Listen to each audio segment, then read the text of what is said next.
The Supreme Court today issued a notice to the Uttar Pradesh government seeking its response on a petition seeking bail and challenging the arrest of the Kerala-based journalist Siddique Kappan. Mr. Kappan was arrested on October the 5th on his way to Uttar Pradesh's Hathras, remember, to report on the alleged gang rape of the 20-year-old woman who died of her injuries. The journalist has been charged under the UAPA, and the Kerala Union of Working Journalists filed the petition under Article 32 seeking constitutional remedy from the violation of fundamental rights. Remember, Kapil Sibal, arguing on behalf of the lawyers, actually told in the Supreme Court that the lawyers have not been allowed to meet this journalist for even getting papers signed. Vaidyanathan joining us for the very latest. Whether you've been covering the details of these hearings, what happened in court today? See, now the case is listed on Friday, that's on 20th, by which time the UP government will have to reply to the petition whether they are willing to approve or give permission for releasing him on bail. But during the course of the hearing, a little bit of observations went between back and forth. Chief Justice saying that Article 32 petitions, we want to discourage these sort of petitions because first they should go to the High Court so that we can have the second opinion. We can have the opinion before deciding any case. Here, Article 32, under Article 32, any citizens of this country can approach the Supreme Court if their fundamental rights are violated. So, but Kapil Sibal saying that this is very exceptional circumstances and he is a journalist, and the Supreme Court had earlier given, under Article 32, given bail. But Chief Justice making observations saying that we will ask the UP government to reply by Friday, but we may even send it to the High Court. Anyway, we will have to wait till Friday whether he will get bail or not. All right, so we will have to wait till Friday to see what happens. We have Sanjay Hegde joining us, advocate of the Supreme Court. We also have Deshratan Nigam, a political analyst whose views lean towards the BJP.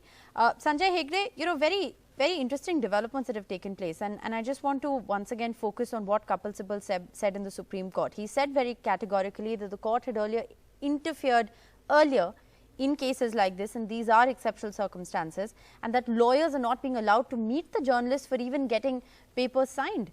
We'll obviously know what finally happens on Friday, but what do you make of the development so far? Well, Mr. Sibal was obviously referring to a case which was heard expeditiously under Article 32 during the vacation of the court. He said he made his submissions impassively. The court knew what he was referring to. However, the court did make it clear that it did not have to interfere in every case under 32. The Chief Justice is correct in saying that they have been discouraging petitions under 32. I remember a case in which I appeared where there was violence in Jamia. Police violence in Jamia, the Chief Justice relegated us to the High Court. There have been lots of cases like that. Immediately after this case, there was another case from Bombay with where somebody was arrested for a tweet. That case also was sent back to the Bombay High Court, but fortunately the man has in the meanwhile got bail from the magistrate. Yes. A constitutional court, I'm just talking theory here, a constitutional court normally deals with constitutional questions, not too much on questions of fact. However, the Supreme Court is a polyvocal court. That is, it speaks in several voices. It almost speaks in as many voices as there are benches of the Supreme Court. Right. So there is no consistency in its rulings. For almost every precedent that you show where the court has interfered, you can show 4 precedents where the court has not interfered. This leaves people at large wondering whether there is anything in where any pattern in its exercise of jurisdiction or its refusal to exercise jurisdiction. Is there therefore, Deshratan Nigam, would you therefore agree that these are just different patterns that are followed as far as the court is concerned? But in this case, remember, there has been the most stringent UAPA that has been imposed against the journalist. Are different rules perhaps then applied? No, I think the Supreme Court is consistent in relegating the petitioners to the High Court. And even Arnab Goswami came through the Bombay High Court and then approached the Supreme Court. And the charges in the case of the Hathras case, Mr. Kappan, are very serious. They are under UAPA, and various other sedition and other charges are also there. 295A and 153A. Those are very serious charges. And then, as a lawyer, let me tell you, 3 people out of the 4 accused, 3 people applied for bail, and Mr. Kappan did not. As a strategy, we also do that. If there are more than one co-accused, we make a test case. We ask one accused just to go and try for a bail. And in a district court, it was rejected for the 3 accused, and Mr. Kappan did not apply. But the reason I also ask you, Deshratan Nigam, is do different rules apply? Because in this case, Kapil Sibal, who's argued on behalf of the journalist, has said that his lawyers have not even been allowed to meet him in order to get papers signed. See, that is one version. We'll know what happened. It is impossible that 3 accused, the same 3 accused out of the 4, applied for bail, and their lawyers argued, and one person is being singled out. That generally does not happen. We'll know the version of the UP government on Friday. That is why they have issued notice and know their version, because this is one-sided version as of now. And you can't compare it with Arnab Goswami's case, because that case was already closed, then reopened, and the trial court said there is nothing on record to link. Sanjay Hegde, do you agree with Deshratan Nigam that you can't compare Mr. Kappan's case with that of Mr. Goswami? Do you agree with that argument?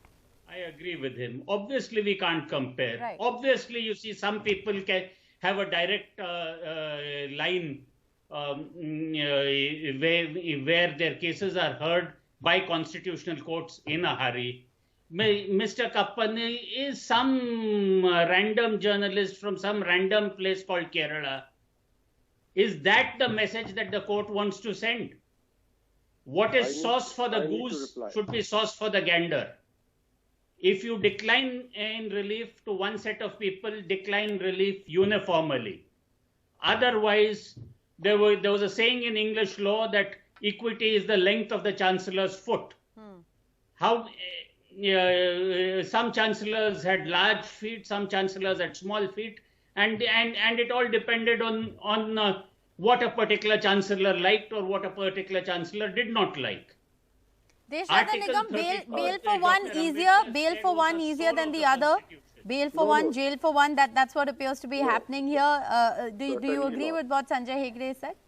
Certainly not, because in Arnab Goswami's case, he applied for bail. He went to the High Court, and then he come. Obviously, he was swift in coming to the High Court. On the other hand, Mr. Kappan has not even applied for bail in district court nor in the High Court, despite the fact that the CJI observed on 12th October 2020 and suggested him to move the Allahabad High Court. That has not happened. And to say that the lawyers are not being allowed to meet him, let me tell you, that is impossible. Lawyers can move in district magistrate's court and ask that this is not being done. So that has not happened. Even district court has not been moved, saying that lawyers' legal assistance is not being provided.